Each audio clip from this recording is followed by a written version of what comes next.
The Pyrenees Mountains, northern Spain, 1808. The morning sun reveals a sight that should have guaranteed French victory.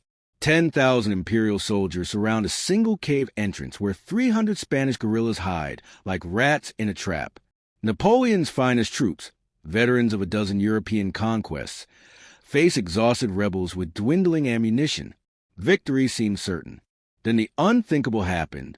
Within 73 days, those 10,000 soldiers would retreat in terror, abandoning their siege, leaving their dead behind.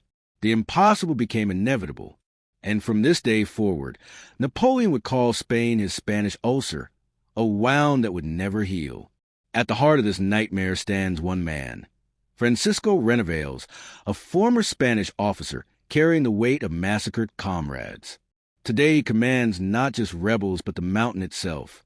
Today, France will learn that some fights can't be won with numbers. By the end of this video, you'll understand why trained soldiers feared entering a single cave, what secret weapon turned stone corridors into death traps, and how 300 rebels held out for months without surrender. You'll discover the psychological tactic that made Frenchmen hear ghosts, the geological accident that became a fortress, and the single miscalculation that cost Napoleon 2,000 men. But here's what French scouts never reported. Picture this scene. May 1808. Napoleon Bonaparte controls most of Europe. His Grande Army has crushed Austria, humiliated Prussia, and occupied half the continent. Now 300,000 French troops march into Spain, expecting another easy victory. Madrid will fall in weeks, they think. Spain will bow like everyone else. But the Spanish people refuse to surrender. When French soldiers execute civilians in Madrid streets, something breaks in the Spanish soul. Regular people, farmers, and shopkeepers pick up whatever weapons they can find. They called it guerrilla warfare, little war. But there was nothing little about the hatred burning in Spanish hearts. Enter our cast of commanders. Francisco Renovales, the reluctant avenger, a former officer in the Spanish Royal Army, who watched French soldiers shoot his men after they'd surrendered under white flags. He leads 300 survivors into the Pyrenees Mountains. He's not trying to win this war. He's trying to make France bleed for every inch of Spanish soil. Opposing him stands General Pierre Dupont, Napoleon's trusted hammer, a man who conquered Austria and crushed Prussian armies. He's never lost a siege in 15 years of warfare. He's about to face his first humiliating defeat. Supporting them are Spanish scouts, local shepherds who've known these mountains since childhood, and French sappers, elite combat engineers trained to break any fortification. And there's one more character in this story, the cave itself. Because this mountain has a personality and it's chosen a side. Here's what makes this different from every siege in history. Renovales isn't defending a castle with walls to breach or gates to ram. He's defending negative space, a void in the earth where traditional military tactics become worthless. Think about what this means. The French army is trained to fight in open fields where their superior numbers and discipline dominate. Now they must enter darkness where formations collapse, where their 10,000 men become a liability instead of an advantage. Let's understand these forces. The French bring 10,000 Imperial Guard infantry, artillery batteries with 12-pound cannons, unlimited ammunition and supplies, engineer corps with black powder explosives, and 3 months of rations. They have every advantage, except the one that matters. The Spanish bring something the French can't counter. Complete knowledge of a cave system of 4 miles of interconnected tunnel, multiple hidden exits, and local villagers smuggling supplies through secret passages. Each French soldier carries a musket accurate to 50 yards and a bayonet for close combat. Each Spanish rebel carries a hunting rifle accurate to 200 yards, a knife, and nothing left to lose. But inside the cave, range doesn't matter. Darkness equalizes everything. Man for man, French soldiers are better trained, better equipped, better fed. But caves don't care about training. The mountain itself has joined the Spanish side. Dawn breaks over the Pyrenees. Dupont surveys what he believes is his greatest advantage. The cave entrance. One way in, he thinks. One way out. We surround it, starve them, and collect their bodies in a week. But the geography tells a different story. The main entrance stands 15 feet wide, a perfect choke point that funnels attackers into a kill zone. Inside, The cave opens into a massive cathedral-like chamber where 500 people could stand comfortably. From there, narrow tunnels branch in every direction like veins in a body. What French scouts don't discover are the 7 secret exits scattered across the mountainside, hidden behind rocks and brush, known only to locals. Deep inside flows an underground stream that Spanish rebels drink from while French soldiers ration water under the summer sun. The cave sits 3,000 feet up the mountain, meaning attackers always fight uphill, always gasping for breath in thin air. Renneveils didn't choose this location randomly. He explored these tunnels as a boy, played hide-and-seek in passages the French will die trying to navigate. Local legend says smugglers used this system for centuries, moving contraband through mountains while authorities searched in vain. The stone walls measure 200 feet thick. No artillery on Earth can penetrate them. Geography became destiny. The mountain itself joined the Spanish side. For 21 days, the French camp outside while Spanish rebels vanish into stone like ghosts.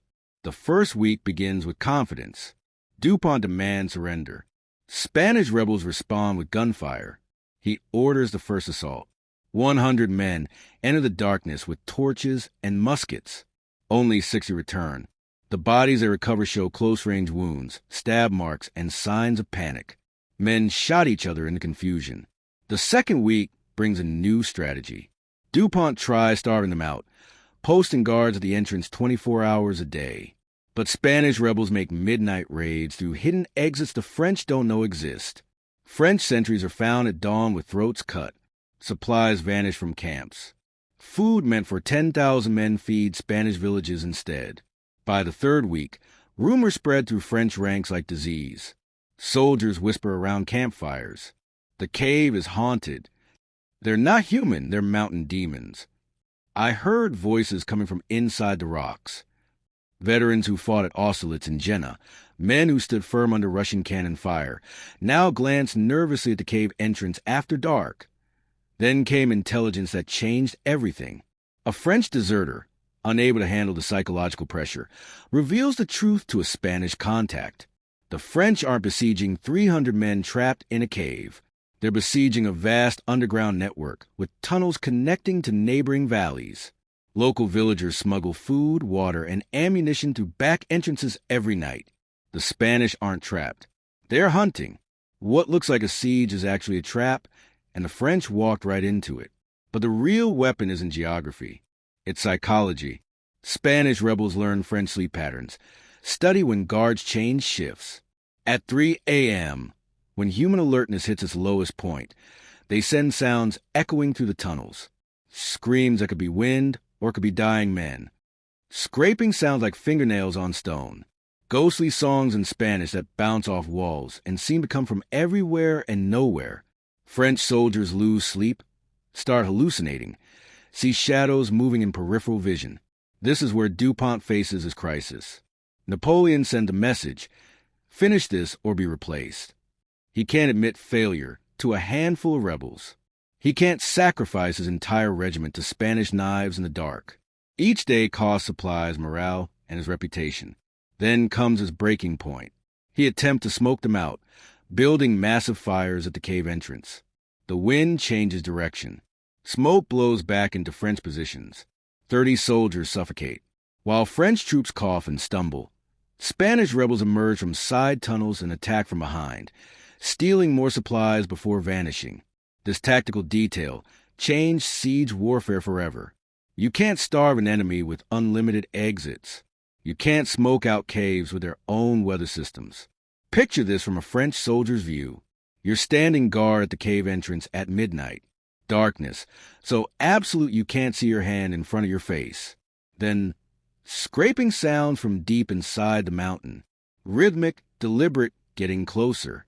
Your rational mind says it's wind or rock settling. Your primal brain, the part that kept your ancestors alive, screams run. Now imagine you're a Spanish rebel named Miguel, age 19, born in the village below. You know every twist of these tunnels, explored them as a child. French soldiers stumble in darkness, torches revealing their positions. You move by memory, by touch, by sounds only locals understand. In here, you're the predator. They're the prey. This is where superior training became worthless. Day 47. DuPont orders his desperate gamble. 500 men will rush the cave in a coordinated assault. Combat engineers will carry 200 pounds of black powder deep inside. We collapse the mountain on their heads, he announces. His officers look relieved. Finally, a plan that makes sense. Finally, an end to this nightmare. But Spanish scouts watch from hidden positions. They see the preparations, the engineers checking equipment, the officers rallying troops. Renovales evacuates the main chamber through back tunnels, leaving only 30 volunteers as bait. The trap is set. Can you hear it? The thunder of 500 boots echoing through stone corridors. The confident shouts in French. The sound of an empire marching into hell. They flood through the entrance, torches blazing, filling the main chamber. It appears empty. Officers shout orders. They fled, spread out, search every tunnel. Units separate, pushing deeper into darkness. Sergeants lose visual contact with their men. The cave system splits and splits again. Groups of 20 become groups of 10, become groups of 3. Then, gunfire from every direction. Muzzle flashes reveal Spanish rebels in tunnels above, below, behind. French soldiers can't see their targets, fire blindly, hit each other in the chaos. The confined space amplifies every sound. Screams echo until you can't tell if they're real or reflections. Panic spreads faster than fire. Men forget their training, drop their weapons, scramble toward where they think the exit is. But in total darkness, every direction feels like the exit. In 17 minutes, France's trained infantry became a confused mob trying to escape their own trap. Lieutenant Jean-Baptiste Mercier, age 24, decorated for bravery at Jena, enters the cave leading 50 men. He emerges alone 3 hours later, covered in blood that isn't his own, unable to explain what happened to his unit. He keeps repeating the same phrase. They're in the walls. They're in the walls. The medic examines him and finds no wounds. The blood belongs to his own men, killed by friendly fire in the panic. Here's where the human mind breaks. You can drill soldiers to stand in formation under cannon fire. You can train them to charge enemy positions, knowing some will die. But you can't train humans to ignore primal fear of darkness, of unseen enemies, of being buried alive in stone that was ancient before their grandmothers were born. From General DuPont's position outside, the scene defies belief. He watches his best troops, men who charge Russian artillery at Friedland, retreat from a hole in the ground. They stumble out wild-eyed, some without weapons, some without boots, all without dignity. How does he report this to Napoleon? Sire, we were defeated by geography and echoes. Meanwhile, inside the mountain, Renovales watches French formations collapse.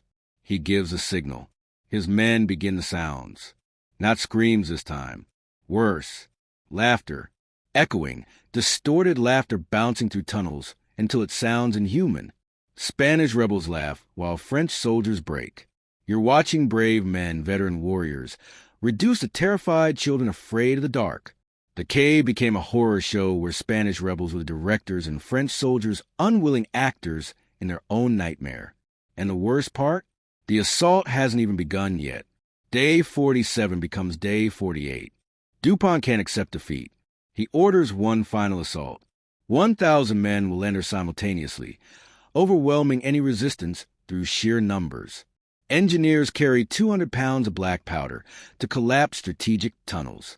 We end this today, he tells his officers. But watch what happens next. French troops bunch together for courage, creating a massive target in confined space. They enter as one great mass, shoulder to shoulder, drawing strength from proximity. Spanish rebels wait in hidden alcoves, counting torches, calculating numbers. Then Renovales gives the signal. Engineers trigger a prepared rock slide at the main entrance. The French hear rumbling first. Stone dust fills the air, making torches flicker. Then they realize with horror that the entrance is collapsing behind them. Tons of rocks seal the opening. They're trapped inside with their enemies. The collision comes at the main chamber, where 1,000 Frenchmen crowd together. Some try to dig out the blocked entrance, others pushing deeper to find alternate exits. Spanish rebels don't attack immediately. They wait in perfect silence, listening to French panic build. Officers shout orders, but their voices get lost in echoes. Then Spanish muskets fire from the darkness. Each shot carefully aimed at torchbearers. Torches fall. Darkness spreads. French return fire blindly. Muzzle flashes revealing their positions for a moment before darkness returns. They're shooting at ghosts, wasting ammunition, hitting each other. This is where young Miguel Torres becomes a legend.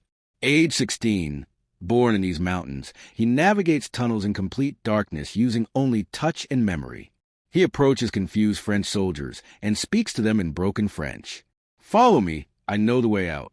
Desperate men follow his voice. He leads them in circles for hours, deeper into the mountain, until they're hopelessly lost. Some realize the trick and attack him, but Miguel vanishes into cracks too small for grown men. Eventually, he guides survivors to an exit, but it's 3 miles from their camp on the opposite side of the mountain. 70 French soldiers emerge miles from their army, babbling about a boy who walked through walls. History doesn't record who first called him El Fantasma, the ghost. We know only the result. French morale shattered completely.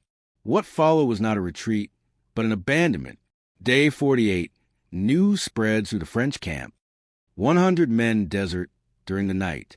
Day 49, officers stop giving orders because soldiers stop following them. Day 50, DuPont writes to Napoleon requesting immediate reassignment. Day 52, the siege breaks. French troops pack their equipment and march away, leaving their dead inside the mountain. As they retreat down the valleys, Spanish rebels emerge from 7 different cave exits like a hydra with many heads. They attack the supply train from all sides, then vanish back into the mountain before reinforcements arrive. The mountain had 7 mouths, and all of them were hungry. French losses, 2,000 men total. 400 killed in direct combat. 600 died from disease in the siege camps. 1,000 deserted or went mad. Spanish losses, 43 dead, 60 wounded. Let that number sink in. 2,000 to 43. The worst defeat ratio in Napoleonic history. And nobody died in glorious open battle. They died in darkness, killed by fear as much as by Spanish bullets. As the sun set on day 73, the Pyrenees stood silent. Dawn reveals devastation beyond military comprehension. The French camp, yesterday holding 10,000 soldiers, is now abandoned. Equipment lies scattered. Tents collapse in the wind. The only sounds are carrion birds and the wind whistling through empty siege works. The disparity defies belief until you understand the mathematics of terrain. In an open field, 10,000 trained soldiers beat 300 rebels every single time. In tunnels where formations collapse and numbers become a disadvantage, everything changes. What the numbers don't show, 500 French soldiers suffered permanent psychological trauma. They return to France, but never fully leave the cave. Nightmares plagued them for years. Some refused to enter cellars or any enclosed space. 12 officers faced courts-martial for refusing orders, claiming the siege was militarily impossible. General DuPont never commands troops again. Napoleon reassigns him to administrative duties, a public humiliation for an officer who once led armies. The practical details reveal the human cost. French authorities request permission to collect their dead from inside the cave. Renivels agrees immediately. He allows French soldiers to enter safely, even helps carry bodies out personally. "We fought to protect our home, not to desecrate theirs," he tells his men. They establish a field hospital for French wounded, sharing their limited medical supplies. Spanish rebels and French soldiers who tried to kill each other days ago now help each other walk. This mercy earns respect even from Napoleon, who writes in a letter, "These Spanish fight with honor. Would that we had shown them the same." One French soldier's diary, found near the cave entrance, records his final entry. "I'd rather face Russian cannons and return to that darkness. At least you can see what kills you." A Spanish mother discovers her son's body during the recovery. He'd been missing for 3 years, fighting in the mountains. She thought him dead long ago. Now she finally has closure, a grave to visit. The immediate consequences ripple across Europe. Napoleon personally reviews DuPont's report. He reads the casualty figures 3 times, unable to believe them. He decides Spain is unconquerable and shifts resources toward his planned Russian campaign. We all know how that ends. Spanish resistance inspires rebellions across occupied Europe. Prussian generals visit the cave to study Spanish tactics. They take detailed notes about how the rain can multiply a defender's strength. Future military academies teach the cave siege as a cautionary tale about hubris and underestimating local forces. The symbolic gesture that defines this battle. Renovales takes DuPont's sword, offering surrender, and returns it. Keep your weapon, General. You'll need it against enemies who don't respect honor. This single act of mercy transforms the narrative from Spanish victory to French shame. DuPont doesn't lose to savages or barbarians. He loses to men with principles, men fighting for home, men who could have desecrated his dead, but chose dignity instead. The contrast haunts French military culture for a generation. Never again would France treat Spanish resistance as trivial. The peninsula became Napoleon's Vietnam, a wound that wouldn't heal, draining resources for 5 brutal years. 300,000 French troops spent half a decade tied down in Spain, chasing guerrillas through mountains while Wellington's British army capitalized on Spanish resistance to win the Iberian Peninsula. Every French soldier sent to Spain was a soldier not available for campaigns in Austria or Russia. The cave siege became the symbol of everything wrong with the Spanish campaign. Overconfidence, ignorance of terrain, underestimation of motivated defenders. The long-term consequences changed military doctrine worldwide. The cave siege revolutionized tunnel warfare tactics. When World War I trench warfare created underground battles, officers studied Spanish methods. When World War II resistance fighters hid in caves across Greece and Yugoslavia, they followed Renovale's playbook. Vietnamese forces used tunnel systems against Americans with tactics that echo Spanish strategies from 150 years earlier. Afghan Mujahideen and later Taliban fighters employed mountain warfare that mirrors what Renovales did in the Pyrenees.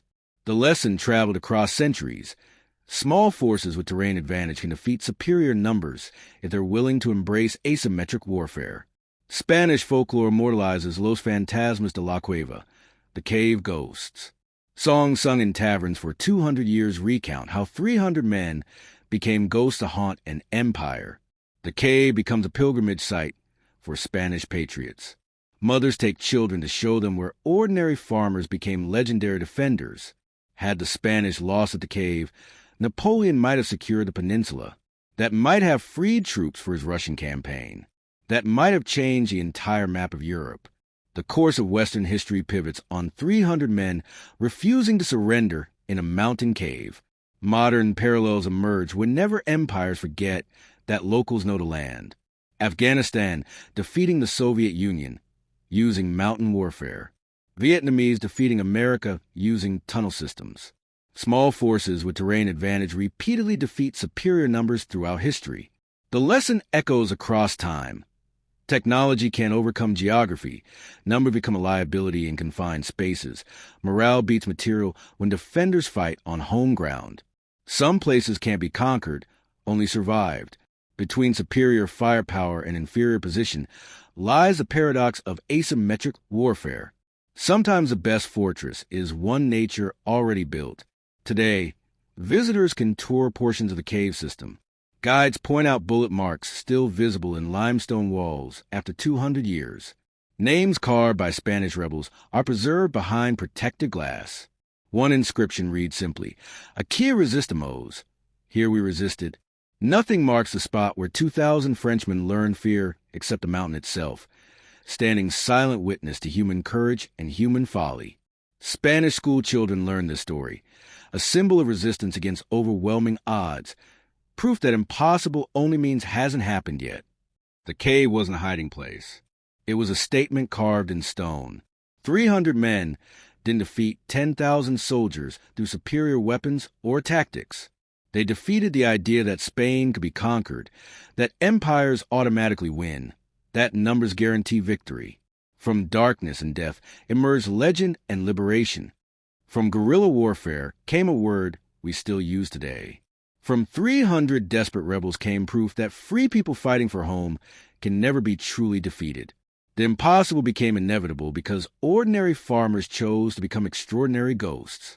And the mountain's silent witness to it all still guards their secret. Some fortresses are born, not built.